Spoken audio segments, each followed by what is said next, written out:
times NBA players got caught cheating.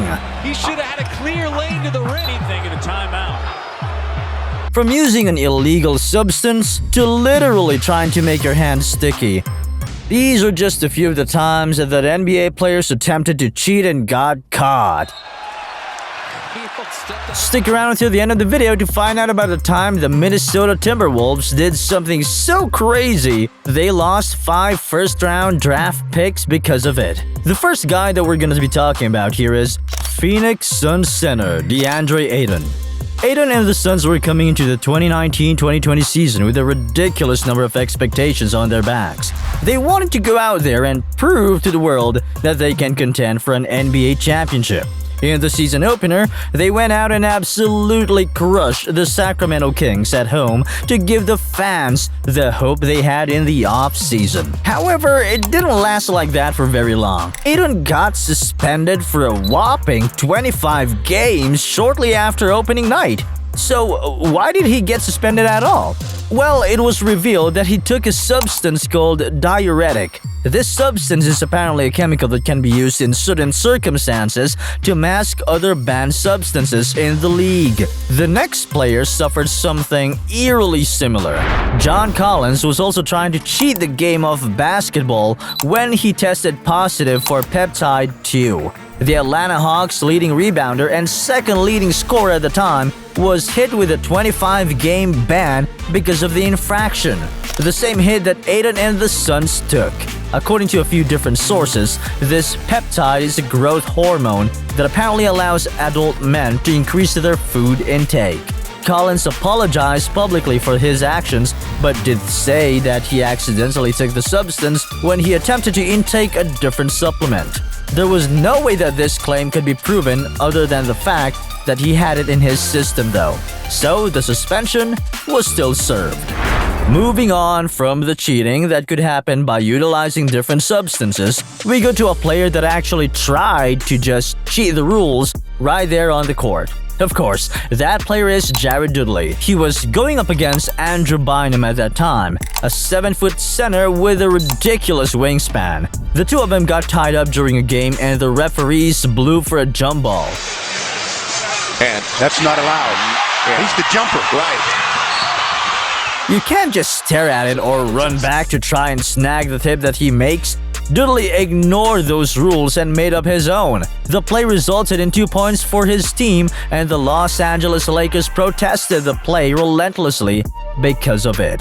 Literally everybody out there caught Dudley cheating, and the referee still didn't punish him for it. And that's not allowed. Yeah. He's the jumper. Right. Dwight Howard needed no punishment for the idiotic method of cheating that he tried back when he was still playing for the Houston Rockets. This is probably the funniest and weirdest method of cheating that you're gonna hear in this video. So, Howard was using a substance called stickum. It's exactly what the name sounds like. Stickum is allowed in some professional sports and is supposed to be used in order for players to get a better grip on the ball. Howard had been using it for a good bit during his time with Houston, until another veteran named Paul Millsap stepped forward and revealed something strange. He said that every time he touched the ball after Howard had it in his hands, the ball just felt different. Millsap knew that he had something on his hands, and later on, the form of cheating got mocked by people because he thought that making your hands sticky would actually benefit his overall game. The same goes for the time Andrew Bogut and Brandon Jennings tried to cheat the foul system during a game against the Rockets. Bogut was trying to maneuver his way inside to the paint, but chose to just pass it out to his teammate instead. During his passing motion, the defender fouled him. The Rockets were stuck in the bonus, so Milwaukee was preparing to shoot free throws. There was just one problem. Bogut never went to the line. Milwaukee sent Brandon Jennings to the line instead to take the 2 free throws. Bogut was a 52% shooter from the charity stripe, while Jennings was shooting at it at 82%. Jennings shot and made the first one, but the officials caught on. They waved off the point and Bogut was forced to step up to the line and shoot the 2 free throws himself. Don't worry though, as karma quickly came for the Bucks. Bruce Bowen didn't need to take any shots when he wanted to cheat the game. Bowen made a career out of doing the same type of things that Zaza Pachulia did to Kawhi Leonard when he was on the San Antonio Spurs. He's one of the best defenders in the league, if not the best perimeter. But watch, Francis goes up and the foot goes underneath. And what the league is trying to tell the players is stop doing that. You have to let the player... After that Leonard injury, the league quickly took action to avoid defensive players landing in the restricted zone of these jump shooters when they left the ground. Unfortunately, they didn't do it in time to stop Bruce Bowen. Bowen made a career out of doing exactly this, going under jump shooters as they left the ground. Most defensive Bowen clips will show you that he was intentionally putting his foot under their landing spot on the court to either intentionally injure them or try to throw them off their game.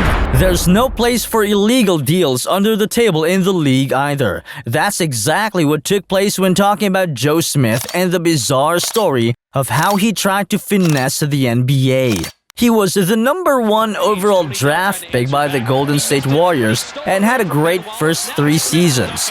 He later on declined an $80 million deal to become a free agent and shocked the world when he announced that he was heading to the Minnesota Timberwolves for just a 1-year, $1.75 million deal. Apparently, there was more to this story than originally reported. Smith and the upper management decided that he was gonna sign 3 one-year deals with the Wolves first. This would allow Minnesota to get the bird rights for him. At that point, Minnesota could offer a lot more money due to them being able to go over the salary cap. The expected contract from something like this could have netted him around $86 million in total.